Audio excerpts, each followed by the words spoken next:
आज का प्रकरण विशेष है। यह न तो ब्रह्मवादियों के लिए है जो कि संसार को एक सपना समझते हैं, और न ही उन पलायनवादियों के लिए है जो संसार से व्यक्त हो चुके हैं। यह मात्र उनके लिए है जो संसार में रहकर सुख का उपभोग करना चाहते हैं और अपने दुखों से छुटकारा चाहते हैं। इसीलिए आज का प्रकरण समुचित ढंग से विशेष है। आज प्रश्न ये है कि संसार में सुख प्राप्ति का अमोघ उपाय क्या है और दुख से छुटकारा पाने का भी उपाय क्या है। यह प्रश्न एक है, इसके उत्तर अनेक हैं। इसीलिए अलग अलग मत हैं और अलग अलग पथ हैं। यदि हम सबका विश्लेषण करना चाहें तो बहुत समय व्यतीत हो जाएगा और कोई निष्कर्ष पर हम नहीं पहुंच पाएंगे। इसीलिए सबको बाईपास करते हुए हम विषय पर पुनः लौटते हैं और उस मार्ग का विवेचन करते हैं जिससे संसार में सुख प्राप्त हो और दुखों से साथ के साथ छुटकारा भी हो जाए। आखिर वो उपाय क्या है? हमने अभी अभी बताया है कि इस विषय में अनेक मत हैं, अपनी अपनी अलग अलग राय है, किंतु अनुभव सिद्ध क्या है यह महत्वपूर्ण है। आज हम उसी अनुभव सिद्ध महत्वपूर्ण उपाय का यहाँ विश्लेषण करेंगे और आपके समक्ष उसे प्रकट करेंगे, जिससे संसार में कोई भी व्यक्ति सुख की जो अभिलाषा रखता है सुख प्राप्त कर सके और अपने दुखों से छुटकारा पा सके।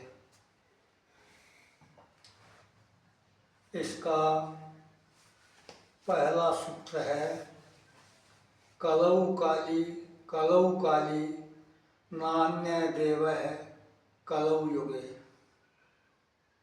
कलयुग में मात्र काली ही प्रधान है, अन्य देवता नहीं। काली की उपासना एक ऐसा मार्ग है, प्रारब्ध के मारे हुए लोगों के लिए एक ऐसा उपाय है जो अपनी रेखाओं को स्वयं बदल सकते हैं उपासना के द्वारा, और अपने दुर्भाग्य को सौभाग्य में बदल सकते हैं और जीवन में सफल हो सकते हैं। काली की उपासना अमोघ है। एक साधे सब सधे। इस एक उपासना से सभी अभिलाषाओं की पूर्ति होती है। आयु आरोग्यम ऐश्वर्यम बलम पुष्टिम महज यश है कवितवम भुक्ति मुक्तिम से काली पाद पूजनाथ। काली के चरण कमलों की पूजा करने से आयु आरोग्य ऐश्वर्य की प्राप्ति होती है बल और पुष्टि की प्राप्ति होती है, विपुल यश, साहित्य सृजन की शक्ति, सांसारिक सुख उपभोग और मोक्ष की प्राप्ति भी होती है। यह ऐसी उपासना है जिसमें न तो परिश्रम बाहुल्य की आवश्यकता है, न धन खर्च करने की आवश्यकता है, काया कलेश की भी इसमें उपस्थिति नहीं होती। सहज में ही सारे कार्य सफल हो जाते हैं। देखिए, सबसे पहले जीवन में आयु का महत्व है। काली की पूजा से आयु, और आयु हो किंतु आरोग्य ना हो तो इसीलिए कहा आरोग्य, दोनों बातें हों, उसके साथ ऐश्वर्य भी हो। इससे अधिक आगे चल के बल, पुष्टि यानी उत्तरोत्तर वृद्धि,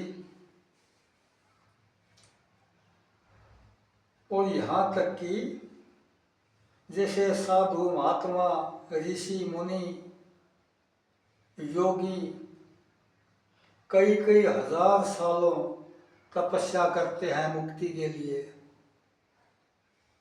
कितना कठिन तप करते हैं, परिश्रम करते हैं, किंतु उनका कुछ भी निश्चित नहीं है। यहाँ सब कुछ निश्चित है। काली पूजा से सब कुछ संभव है।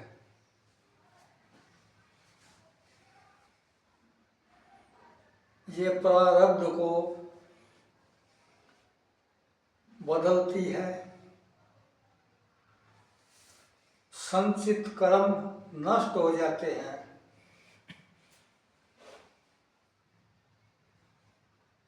सारे के सारे कर्म शुभ फलदायी होते हैं। प्रारब्ध को बदलना सामान्य बात नहीं है, क्योंकि व्यक्ति क्रियमाण कर्म तो कुछ सीमा तक नियंत्रित कर सकता है, लेकिन जो कर चुका है उसको कैसे बदलेगा। किंतु माँ भगवती काली का सर्व समर्थ है, और वो करने में कोई कठिनाई नहीं है। संभव तो क्या, असंभव वो भी कर देती है।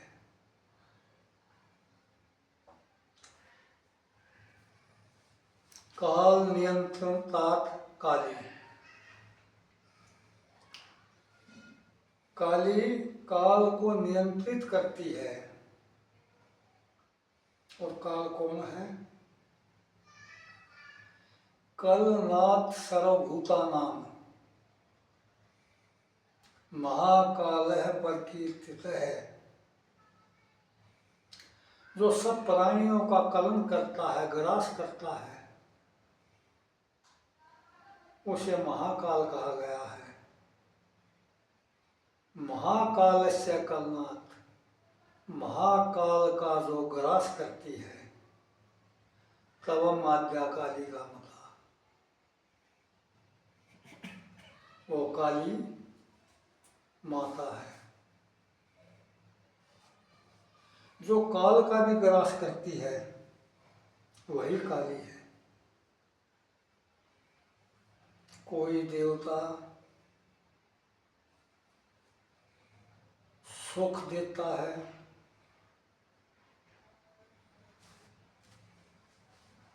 कोई देवता मोक्ष देता है, लेकिन काली तो भोग और मोक्ष दोनों प्रदान करती है। काली कैसा विलक्षण रूप है। असुर डरते हैं, भक्त उस रूप को देख के खुश होते हैं।